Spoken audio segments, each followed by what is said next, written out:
नमस्कार दोस्तों।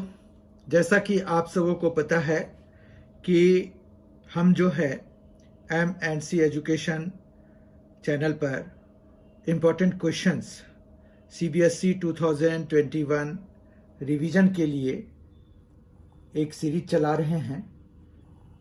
आज हम उसी सीरीज के इम्पोर्टेंट क्वेश्चंस की सीरीज के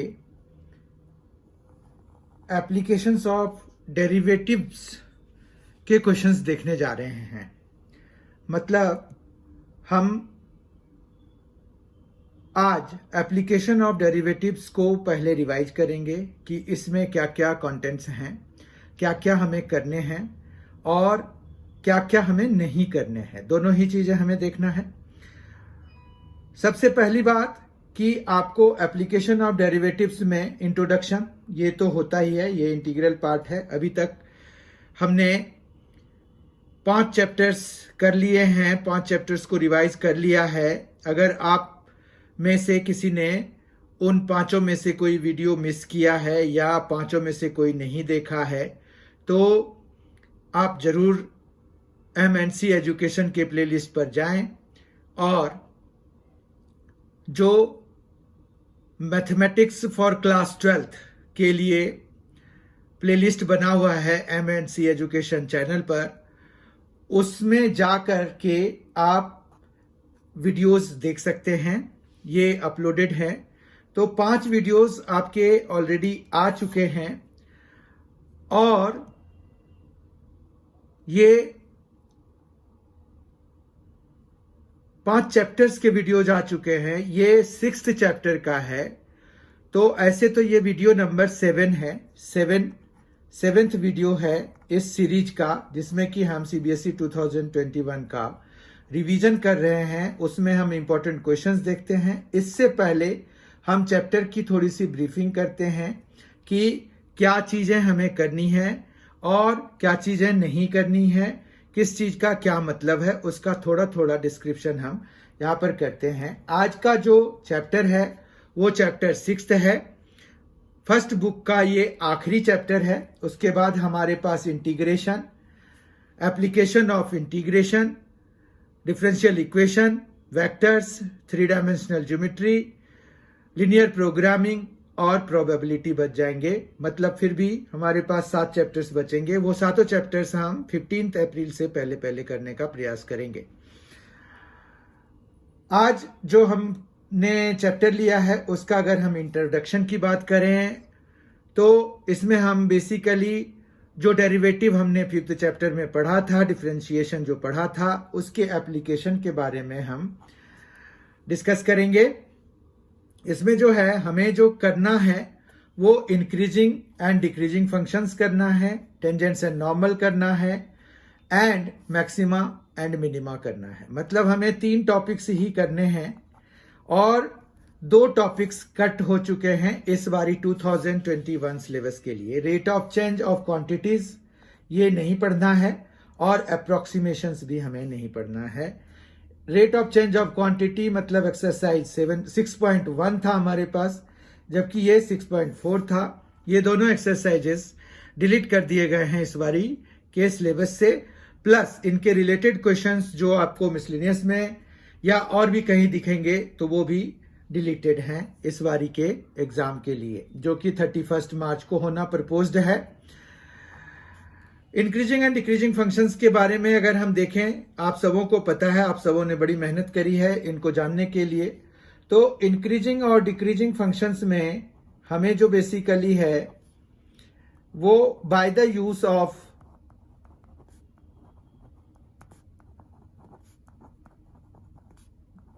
डेरिवेटिव ही हमें करना है।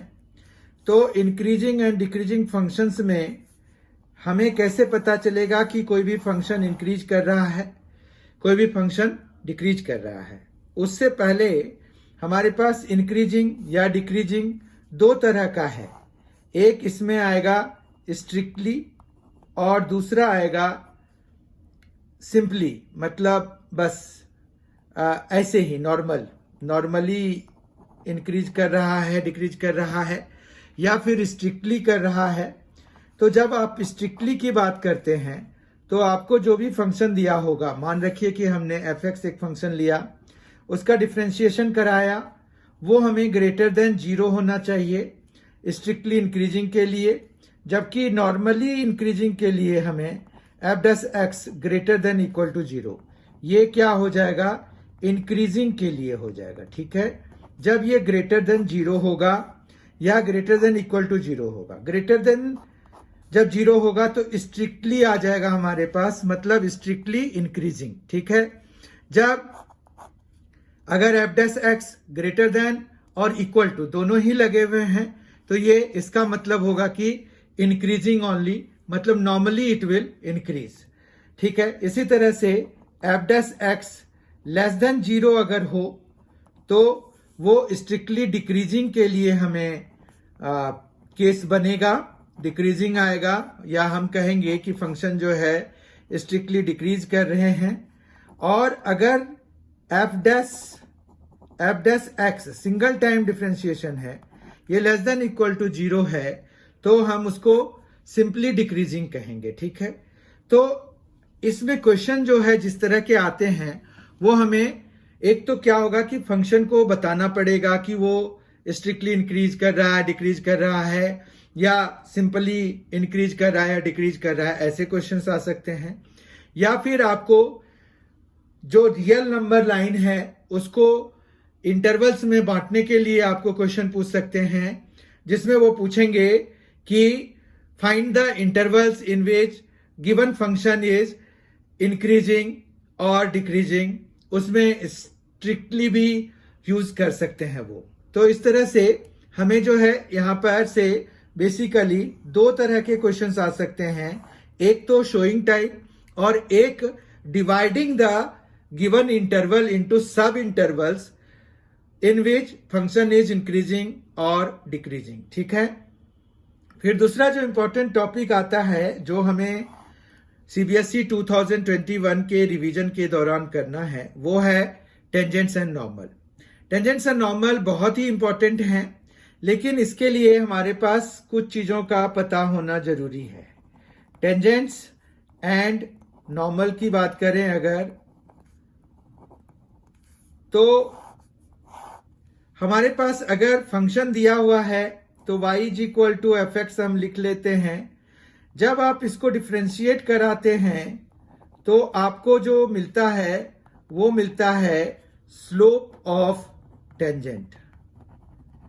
स्लोप ऑफ टेंजेंट किसी जनरल पॉइंट पे मिलता है, और अगर हमें पॉइंट दिया हुआ है तो वो हम dy बाई dx में डाल देते हैं और हमें स्लोप की न्यूमेरिकल वैल्यू मिल जाती है उस स्पेसिफिक पॉइंट पे। ठीक है, स्लोप ऑफ टेंजेंट के लिए तो हम dy बाई dx कर लेते हैं। फिर हमारे पास स्लोप ऑफ नॉर्मल की बात करें, क्योंकि हमारे पास दूसरा जो है ये नॉर्मल है, तो स्लोप ऑफ नॉर्मल हम कैसे निकाल सकते हैं ये भी हमें पता होना चाहिए। तो slope of normal is equal to हो जाता है -1 बाय dy बाई dx। ठीक है, -1 बाय dy बाई dx हो जाता है। ठीक है, तो अगर हमें स्लोप ऑफ नॉर्मल या इक्वेशन ऑफ नॉर्मल निकालना है तो उन दोनों ही कंडीशंस में हमें स्लोप ऑफ टेंजेंट तो हमें निकालना ही पड़ेगा। ठीक है, चाहे हमें स्लोप ऑफ नॉर्मल या इक्वेशन ऑफ नॉर्मल चाहिए तो हमें स्लोप ऑफ टेंजेंट निकालना पड़ेगा, क्योंकि dy बाई dx से वो निकलता है। तो दैट इज द वे, क्योंकि हम पहले क्या करेंगे, डिफ्रेंशिएट कराएंगे, तब जाके हम नेगेटिव रेसिप्रोकल लेंगे, -1 बाय dy बाई dx कराएंगे to obtain slope of normal. तो इस तरह से हम जो है स्लोप्स तो निकाल लेते हैं। उसके बाद हमें पॉइंट्स दिए होंगे तो हम जो है इक्वेशन निकाल सकते हैं। इक्वेशन ऑफ टेंजेंट अगर हमें निकालना है तो देखिए, टेंजेंट हो या नॉर्मल हो, ठीक है, तो हम दोनों ही केसेस में क्या है कि है तो ये दोनों लाइंस ही हैं, टेंजेंट है या नॉर्मल है, ये दोनों लाइंस ही हैं। तो हम पॉइंट स्लोप फॉर्म लगा सकते हैं, क्योंकि हमें स्लोप तो मिल चुका है, दोनों के मिल चुके हैं। तो हम स्लोप पॉइंट फॉर्म जब लगाएंगे तो ये हो जाएगा y minus y1 is equal to m into x minus x1, ठीक है।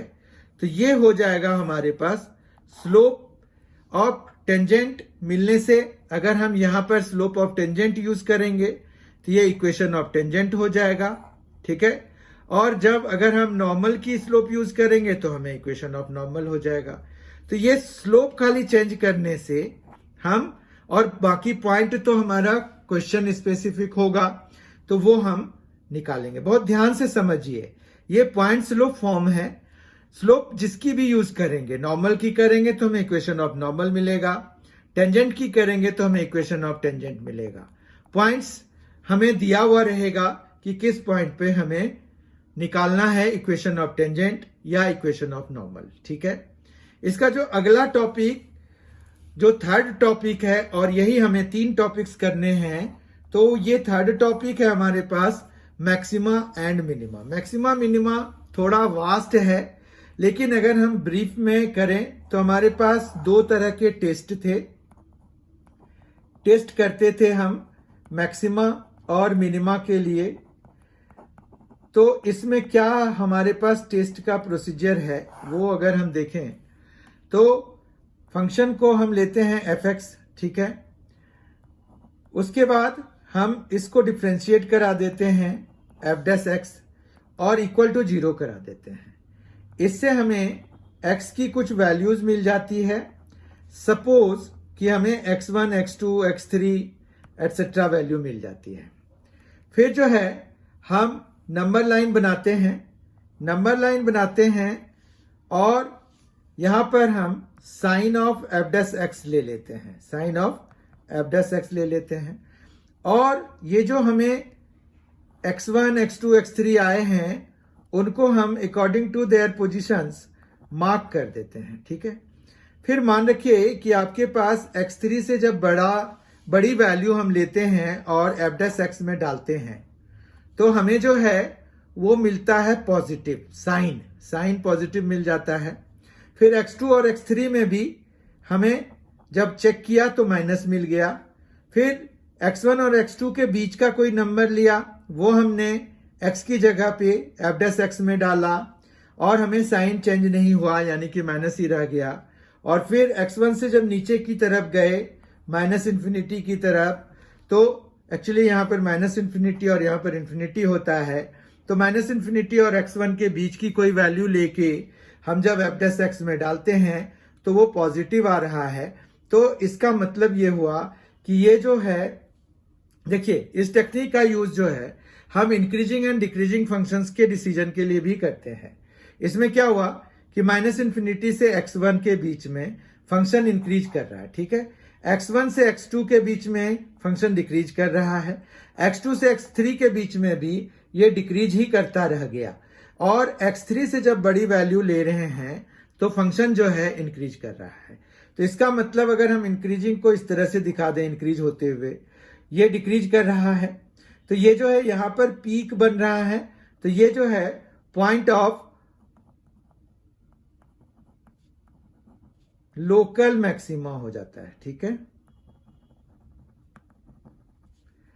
जबकि आप अगर देखें x2 पे ये माइनस था, यहां पर इसको क्रॉस कर गया तब भी ये माइनस ही होता गया, तो ये जो है ये पॉइंट ऑफ इन्फ्लेक्शन है,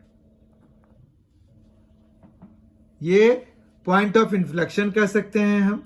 इनफैक्ट इन्फ्लेक्शन कहते हैं इसको, पॉइंट ऑफ इन्फ्लेक्शन कहते हैं। और अगर x3 पर देखिए तो ये डिक्रीज कर रहा था, after getting x3 it started increasing, यानी कि ये x3 जो है पॉइंट है ये पॉइंट ऑफ लोकल मिनिमा हो गया। समझ में आ गई बात? तो इस तरह से हम लोकल मिनिमा और लोकल मैक्सिमा डिसाइड करते हैं, और हमारे पास एब्सोल्यूट मैक्सिमा और एब्सोल्यूट मिनिमा भी डिसाइड करने के लिए क्वेश्चन में पूछा जाता है। तो एब्सोल्यूट मैक्सिमा मिनिमा डिसाइड करने के लिए हम क्या करते हैं, ये हम सबों को पता है, ये एक जस्ट रिकैप के लिए है। एब्सोल्यूट मैक्सिमा मिनिमा में भी हमें एक इंटरवल दिया होता है, और यहां तक तो हम सेम ही करते हैं, और फिर हम क्या करते हैं, वैल्यूज डाल के f(x) में निकालते हैं कि जो हमें क्रिटिकल पॉइंट्स आए हैं, एक्चुअली f'(x) को 0 करने से जो वैल्यूज हमें आ रही है उनको हम क्या कहते हैं, क्रिटिकल पॉइंट्स कहते हैं। ठीक है, तो क्रिटिकल पॉइंट्स पे हम वैल्यू इवेलुएट करते हैं, वो सारे क्रिटिकल पॉइंट्स जो कि हमें गिवन इंटरवल में लाई करते हैं। ठीक है, तो उस पर हम फंक्शन की वैल्यू निकालते हैं और साथ ही बॉर्डर वैल्यूज पर भी जो हमें इंटरवल दिया हुआ होता है उसके जो एक्सट्रीम वैल्यूज हैं उन पर भी हम वैल्यूज निकालते हैं फंक्शन की, और उनमें से जो मैक्सिमम होता है उसको हम एब्सोल्यूट मैक्सिमम और जो मिनिमम होता है उसको एब्सोल्यूट मिनिमम कहते हैं।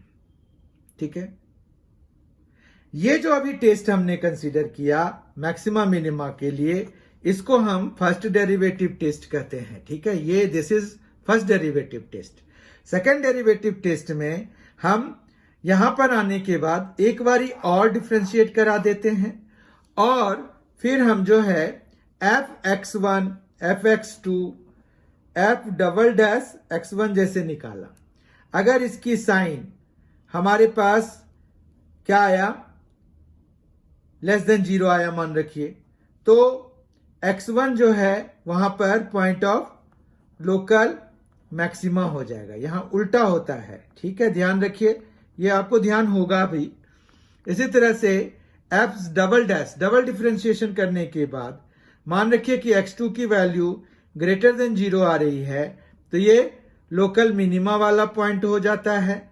और जबकि अगर मान रखिए किसी पॉइंट पे f'(x) की वैल्यू 0 हो रही है तो ये मेथड फेल कर जाता है, हमें फिर से फर्स्ट डेरिवेटिव मेथड ही लगाना पड़ता है, ये वाला मेथड लगाना पड़ता है।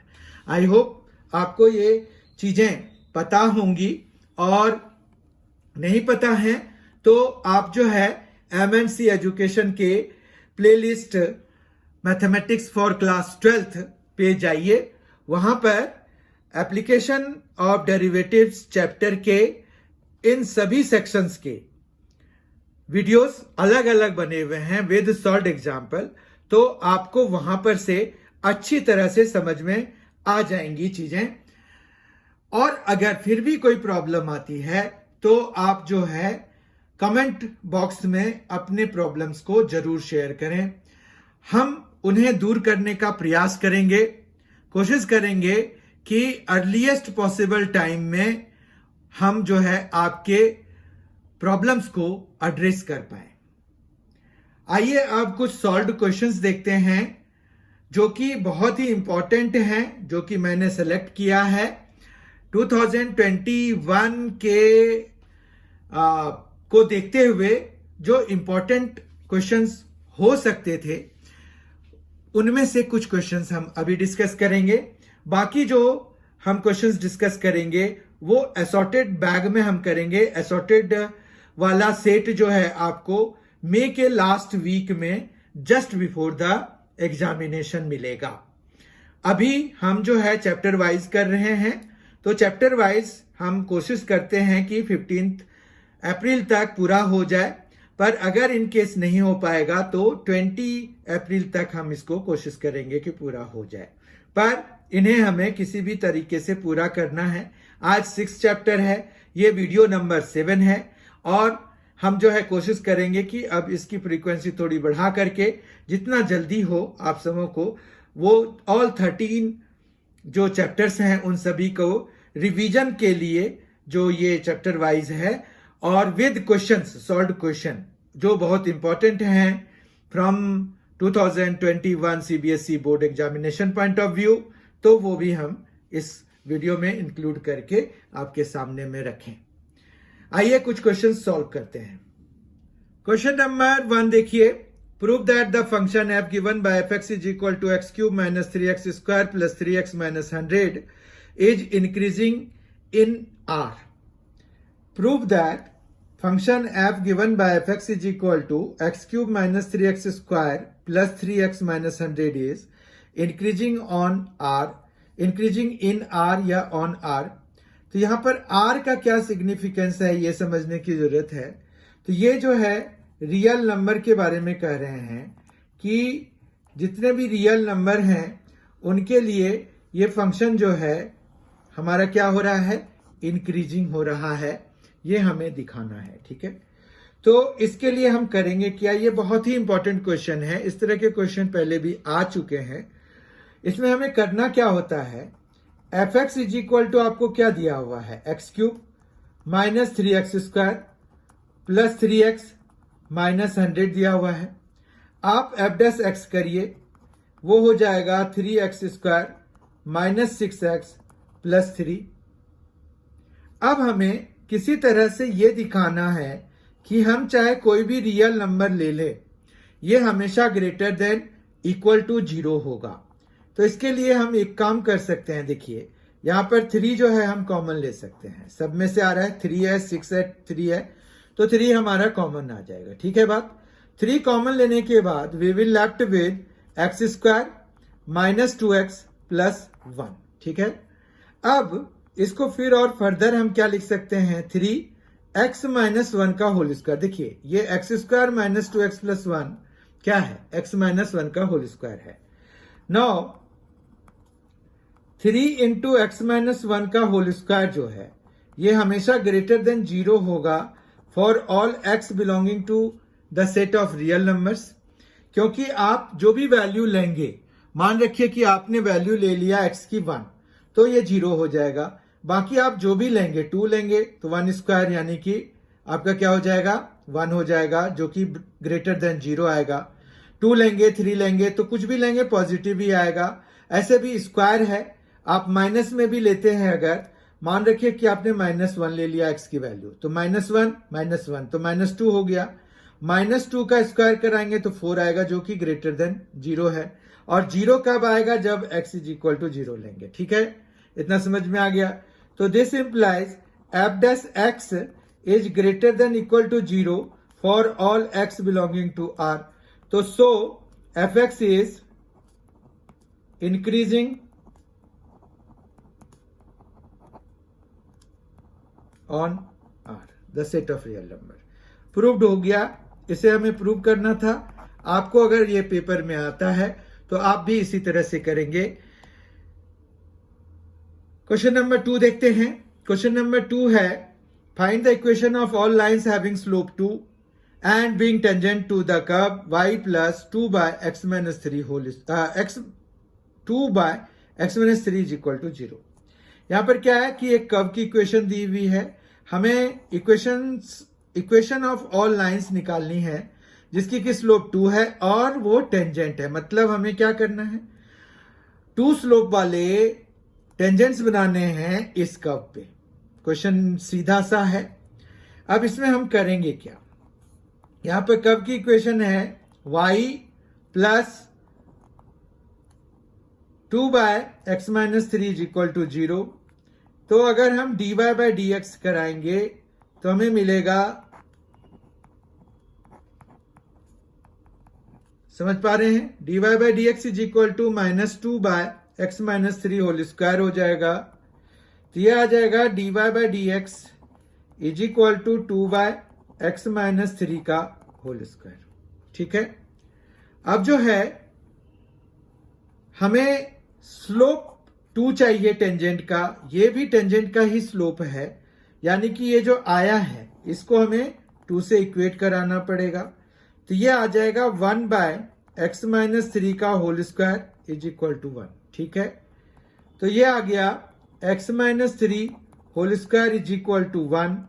क्योंकि हम क्रॉस मल्टीप्लाई कराएंगे तो क्या होगा, ये चीज इधर आके मल्टीप्लाई, इधर तो 1 है, तो x minus 3 whole square is equal to 1। बहुत अच्छी तरह से समझिए, x माइनस 3 हमारा हो जाएगा प्लस माइनस 1 जब हम स्क्वायर रूट लेंगे। अब प्लस 1 के साथ में इधर ले जाएंगे हम, तो x इज इक्वल टू क्या आ जाएगा, प्लस माइनस 1 और प्लस 3 हो जाएगा। इस तरह से हमें x की 2 वैल्यूज आ जाती हैं।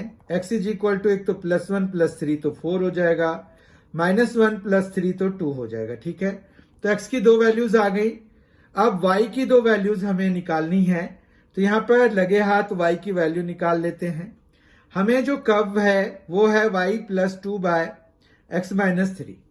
एक्स की जगह पे अगर हम 4 डालेंगे तो यहाँ पर 2/4 - 3 यानी कि 2/4 - 3 1, तो 2/1 हो जाएगा।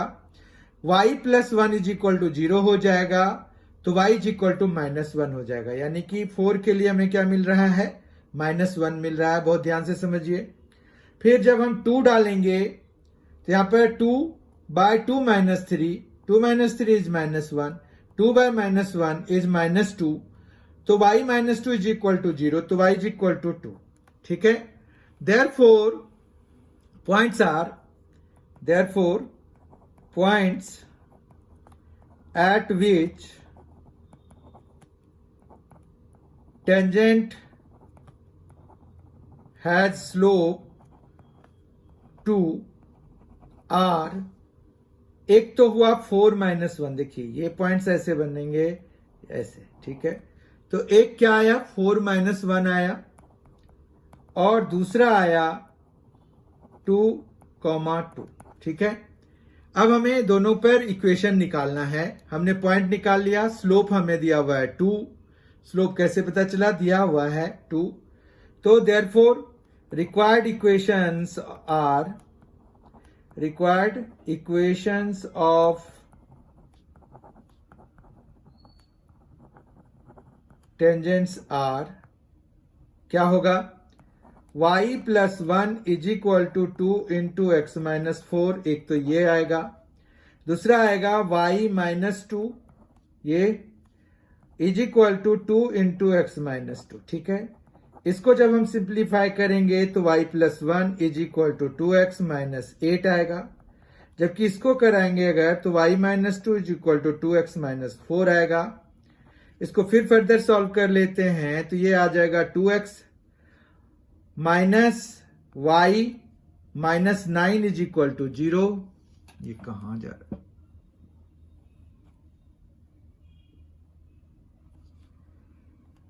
(2x - y - 9 = 0). जब हम दूसरे को सॉल्व करेंगे तो हमें क्या मिलेगा, देखिए y - 2 है, 2x - 2 है, y - 2, 2x - 4, ये खोलने से आ गया। फिर हम जब इसको सॉल्व करेंगे तो 2x - y और -4 + 2, तो -2 = 0। आई होप कि आपको ये समझ में आ गया होगा। तो ये दो इक्वेशंस हमारे पास बन गए। आप बहुत अच्छी तरह से देख लीजिए। रिक्वायर्ड इक्वेशंस ऑफ टेंजेंट्स निकालना है।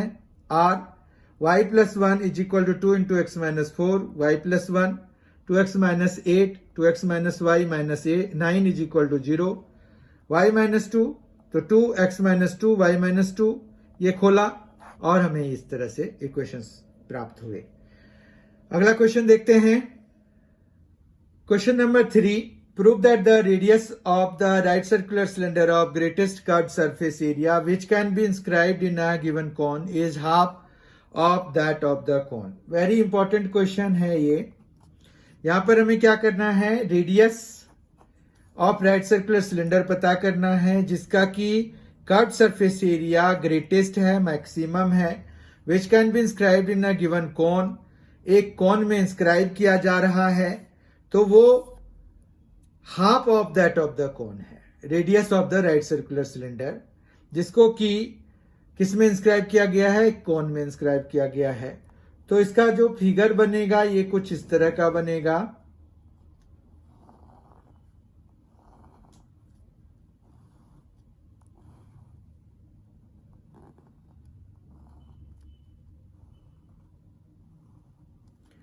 ये एक कॉन के अंदर में हमने सिलेंडर डाल दिया।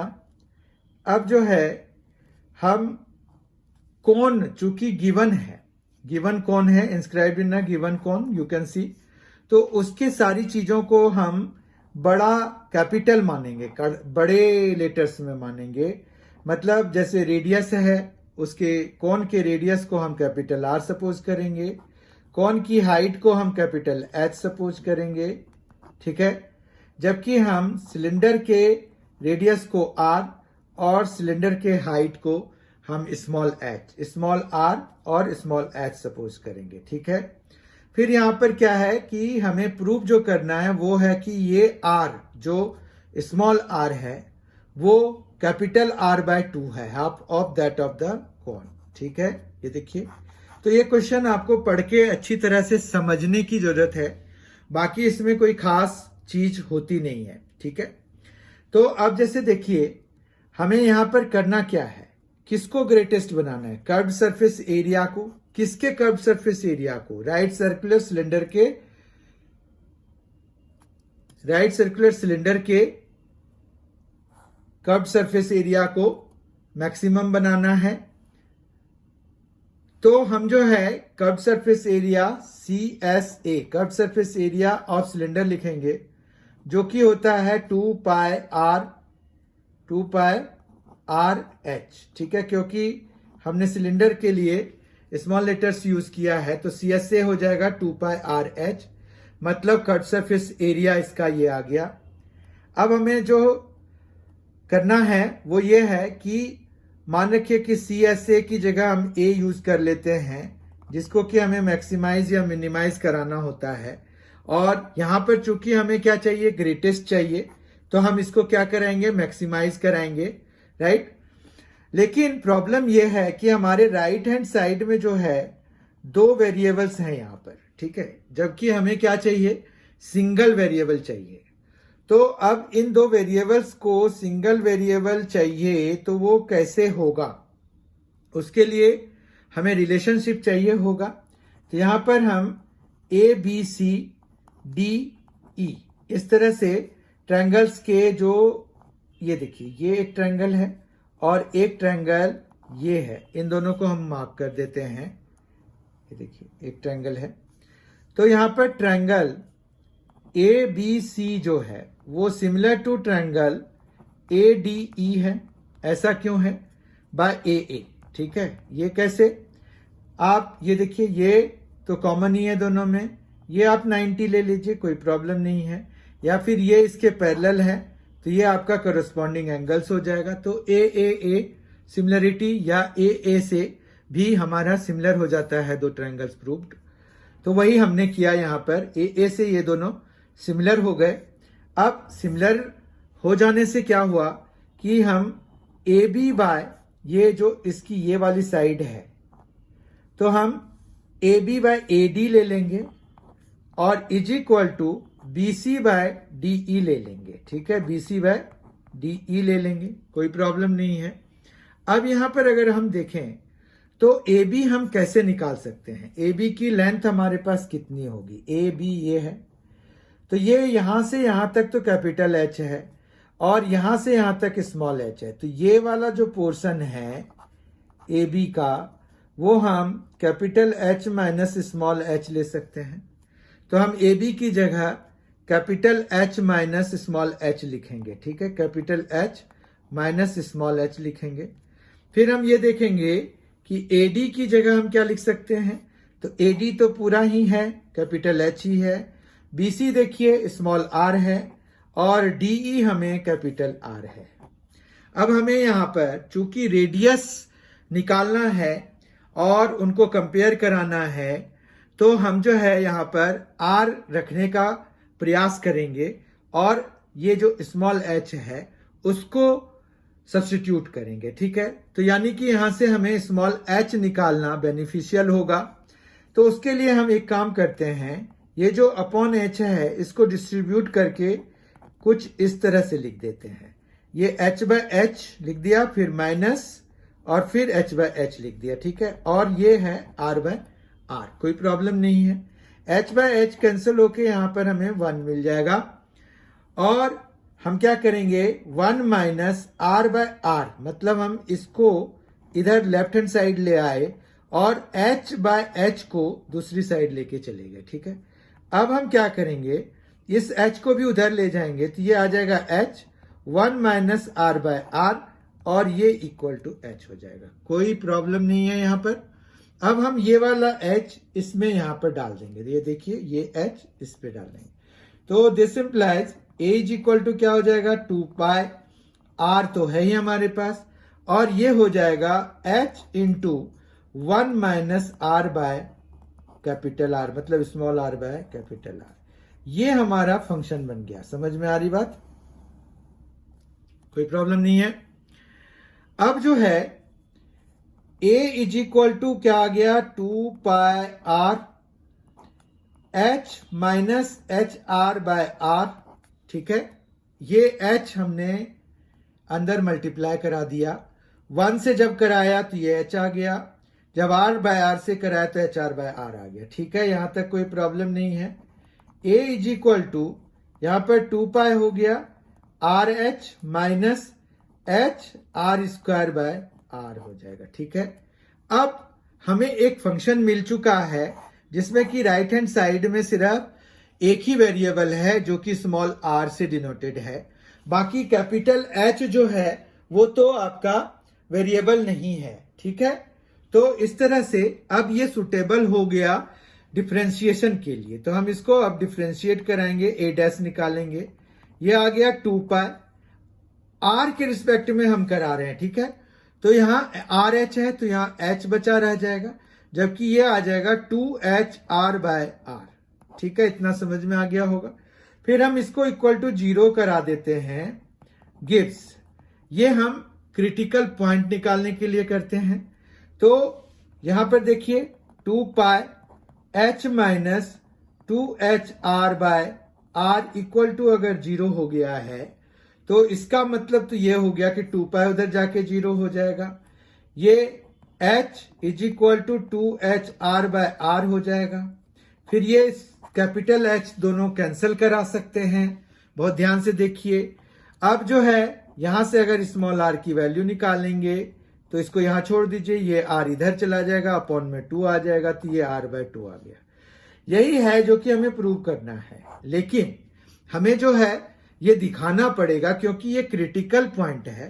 Critical point point of maxima भी हो सकता है और पॉइंट ऑफ मिनिमा भी हो सकता है।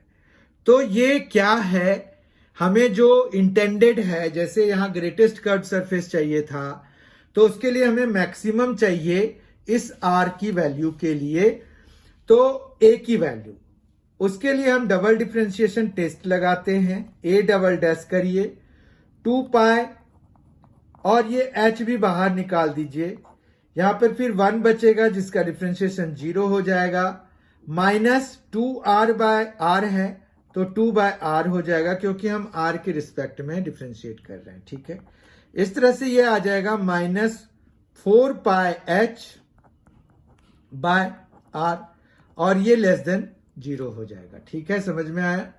तो a डबल डैश जो है लेस देन 0 है, यानी कि क्या हो गया, therefore for r is equal to r by 2 CSA is maximum. ठीक है, और इससे फिर हमारा ये भी हो गया कि प्रूव हो गया कि ये जो है radius of right circular cylinder is half of that of the cone when right circular cylinder is of greatest curved surface area. ठीक है, तो ये हो जाएगा, तो विच प्रूव्स कि हमें जो चीज प्रूव करना था। तो यहां पर दिस इंप्लाइज कि radius of the right circular cylinder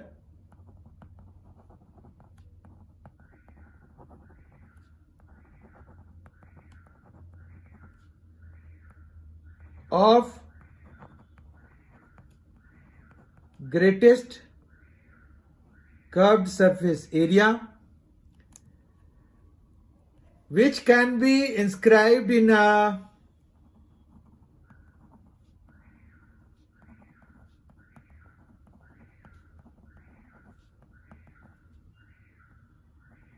a given cone is half of that of the cone। ये हो गया प्रूव्ड। आई होप आपको ये समझ में आ गया होगा। अब हम नेक्स्ट और लास्ट क्वेश्चन आज के इस सेशन का देखने जा रहे हैं। क्वेश्चन नंबर 4 देखते हैं।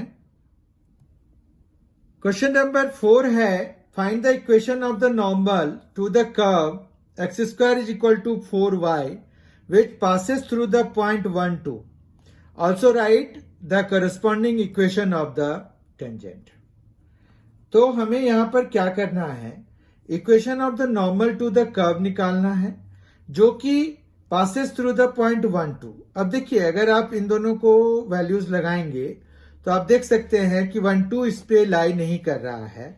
ये कैसे पता चलता है, आप x यहां पर 1 2 है ना, तो x की जगह पे 1 डालिए तो 1 स्क्वायर तो 1 हो गया, और इधर 4 इंटू 2 हो जाएगा तो 8.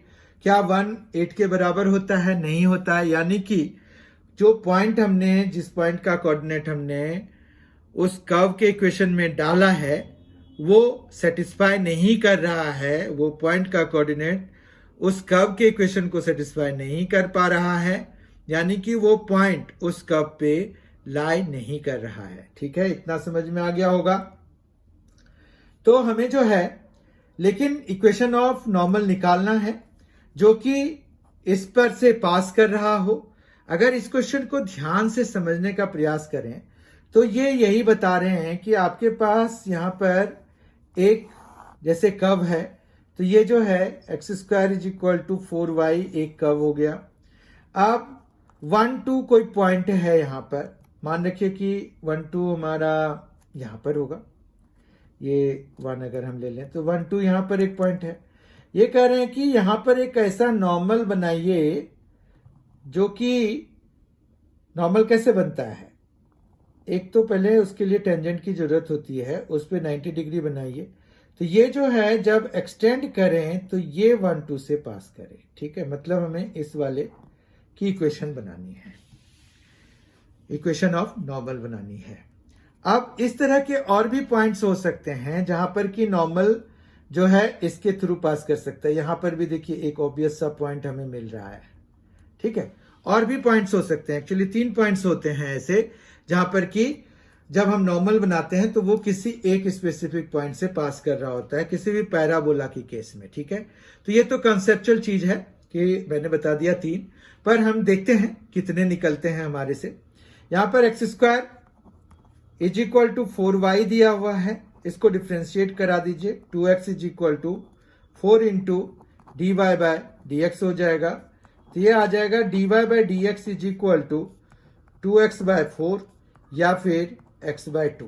ठीक है, ये आया है स्लोप ऑफ टेंजेंट. ठीक है, तो देयरफॉर स्लोप ऑफ नॉर्मल के लिए हम क्या करेंगे, स्लोप ऑफ नॉर्मल हो जाएगा is equal to -2 by x. इसका नेगेटिव रेसिप्रोकल होता है.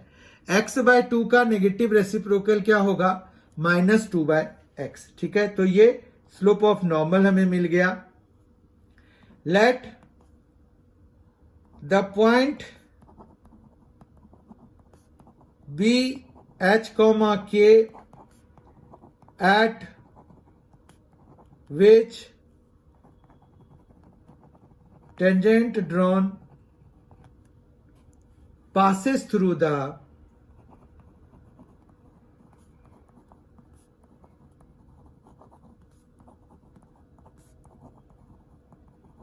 point 1 2.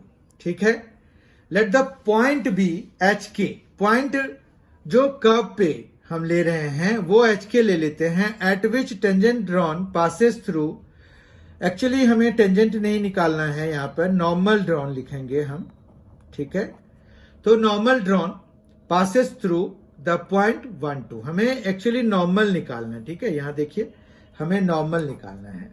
तो हम यहां पर एक पॉइंट ले लेते हैं एच के, जिस पर कि हम जब नॉर्मल बनाएंगे तो वो जो है जब हम एक्सटेंड कराएंगे तो वो 1 2 से पास कर रहा है, ऐसा हम सपोज कर रहे हैं इस स्टेटमेंट के थ्रू, इस स्टेटमेंट के जरिए. Let the point B h k at which normal drawn passes through the point 1 2. Right, next हम ये करते हैं कि जो एच के पॉइंट है उस पर ये नॉर्मल की इक्वेशन बनाते हैं. ठीक है, तो हम लिखेंगे therefore equation of normal at H के इज, ये क्या होगा, y माइनस के होगा इज इक्वल टू, स्लोप भी हमें निकालना है और एच के पे निकालना है, तो -2 और x है तो h, फिर x माइनस h। ठीक है, फिर नेक्स्ट ये हमें है कि ये जो है किस पॉइंट से पास कर रही है, तो ये है 1 2 से पास कर रही है। ठीक है, तो सिंस above normal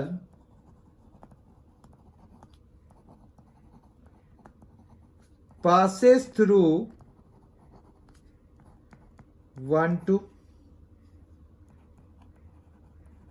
hence यहां पर 2 minus k is equal to -2 by h 1 minus h। ठीक है, समझ में आ गया। अब जो है ये h और k में हमें इक्वेशन मिल गया, क्योंकि ये 1 2 से पास कर रहा है तो ये ऐसा इक्वेशन हो जाएगा। इस तरह से अगर हम देखें तो ये आ गया 2h minus k h is equal to -2 plus 2h।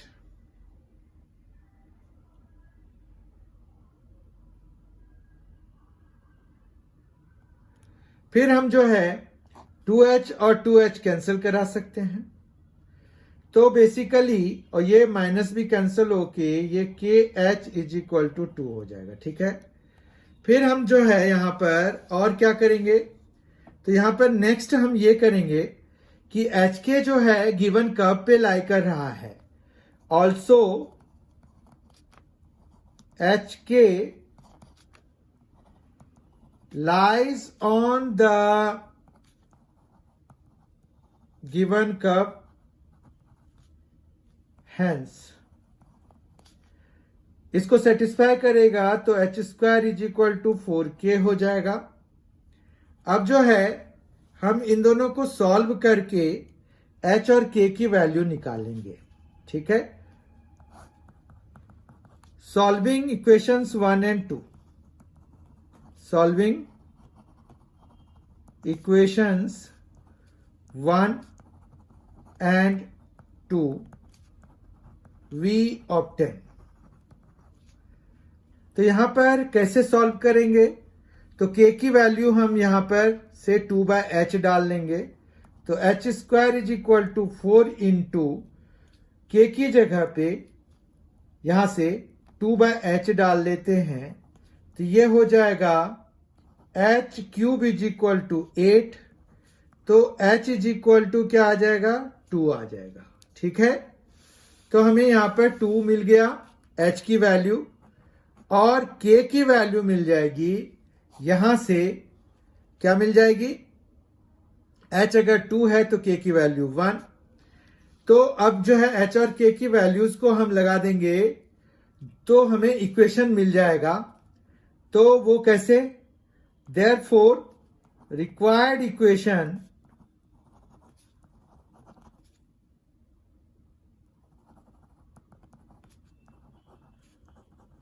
of the normal is y minus k ना 1, स्लोप है -2 बाय h, h है 2, x माइनस h। ठीक है, तो ये हो जाएगा हमारे पास y minus 1 is equal to -1 into x minus 2। ठीक है, और ये बन जाएगा y minus 1 is equal to -x plus 2, और फिर y plus x -3 is equal to 0, या फिर अच्छे से अगर हम देखें तो x plus y -3 is equal to 0 is the required equation of normal. ठीक है, ये हमारा आंसर हो जाएगा। तो यहां पर बेसिकली हमें 3 पॉइंट्स नहीं मिले, हमें एक ही पॉइंट मिला 2 1, क्योंकि नॉर्मल है। ऐसे तो 3 पॉइंट्स मिलते हैं हमें लेकिन कोइंसिडेंट पॉइंट्स भी मिल जाते हैं। तो ये कोइंसिडेंट पॉइंट्स का केस हो गया एक तरह से, पर उतने टेक्निकलिटीज में हमें नहीं जाना है। हमें इस क्वेश्चन को कैसे टैकल करना है ये समझने की कोशिश करनी है, और इस तरह का क्वेश्चन इंपॉर्टेंट है। फिर हमें जो है इसमें एक और पार्ट भी दिया हुआ है, वो पार्ट है कि आपको लिखना है also write the corresponding equation of tangent. हमें करस्पॉन्डिंग इक्वेशन ऑफ टेंजेंट भी लिखना है, तो let us try to write it. तो करस्पॉन्डिंग इक्वेशन ऑफ टेंजेंट जब हम लिखेंगे तो वो कैसे लिखेंगे, तो यहां पर जो है पॉइंट्स तो हमें 2 1 ही लेना है। Also corresponding